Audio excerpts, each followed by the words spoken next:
Hi sisters, welcome back to our channel. ಇವತ್ತಿನ ಅಡುಗೆ ಬಂದು ಸಿಂಪಲ್ಲಾಗಿ ಬೇಳೆ ರಸಂ ಹೇಗೆ ಮಾಡೋದು ಅಂತ ತೋರಿಸ್ತಾ ಇದ್ದೀವಿ. ಅದಕ್ಕೆ ನಾನು 1 ಕಪ್ಪು ಬೇಳೆ ಮತ್ತು 3 ಟೊಮೊಟೊನ ಕುಕ್ಕರಲ್ಲಿ ಹಾಕಿ 2 ವಿಜಲ್ ಕೂಗಿಸಿ ಇಟ್ಕೊಂಡಿದ್ದೀನಿ. ಈಗ ಬೇಳೆ ರಸಂ ಮಾಡೋದಕ್ಕೆ ಏನೇನು ಸಾಮಗ್ರಿಗಳು ಬೇಕು ಅಂತ ಹೇಳ್ತೀನಿ ನೋಡಿ. ಒಗ್ಗರಣೆಗೆ ಎಣ್ಣೆ, ಸಾಸಿವೆ, ಕರಿಬೇವು, ಜಜ್ಜಿಟ್ಕೊಂಡಿರೋಂಥ ಬೆಳ್ಳುಳ್ಳಿ, ಬ್ಯಾಡಗೆ ಮೆಣಸಿನ್ಕಾಯಿ, ಜೀರಿಗೆ, ಕೊತ್ತಂಬರಿ, ಹುಣಸೆಹಣ್ಣಿನ ರಸ, ಹಾಗೆ ರಸಂ ಪೌಡರ್. ಇಲ್ಲೊಂದು 4 ಟೀ ಸ್ಪೂನ್ ಆಗೋಷ್ಟು ಪೌಡ್ರನ್ನ ಇಟ್ಕೊಂಡಿದ್ದೀನಿ. ಹಾಗೆ ರುಚಿಗೆ ತಕ್ಕಷ್ಟು ಒಂದು ಪಾತ್ರೆಗೆ 2 ಟೇಬಲ್ ಸ್ಪೂನ್ ಆಗೋಷ್ಟು ಎಣ್ಣೆನ ಹಾಕೊಂಡಿದ್ದೀನಿ. ಈಗ ಸಾಸಿವೆ ಹಾಕ್ತಾ ಇದ್ದೀನಿ.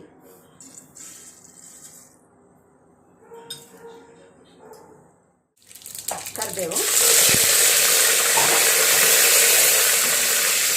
ಬೆಳ್ಳುಳ್ಳಿ,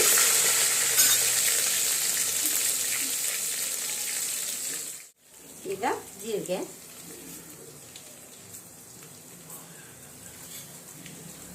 ಬ್ಯಾಡಗೆ ಮೆಣಸಿನಕಾಯಿ. ಈಗ ಇದೆಲ್ಲ ಚೆನ್ನಾಗಿ ಫ್ರೈ ಆಗಿದೆ. ಈಗ ಬೇಯಿಸಿಟ್ಕೊಂಡಿರೋಂಥ ಬೇಳೆ ಮತ್ತು ಟೊಮೊಟೊ ಸೇರಿಸ್ತಾ ಇದ್ದೀನಿ.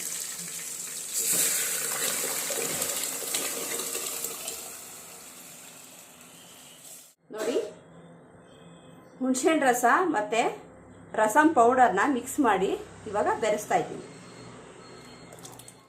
ರುಚಿಗೆ ತಕ್ಕಷ್ಟು ಉಪ್ಪನ್ನು ಸೇರಿಸ್ತಾ ಇದ್ದೀನಿ. ಕೊತ್ತಂಬರಿನ ಸೇರಿಸ್ತಾ ಇದ್ದೀನಿ. ಫ್ರೆಂಡ್ಸ್, ಬಿಸಿ ಬಿಸಿಯಾದ ರುಚಿಯಾದ ಬೇಳೆ ರಸಂ ರೆಡಿಯಾಗಿದೆ.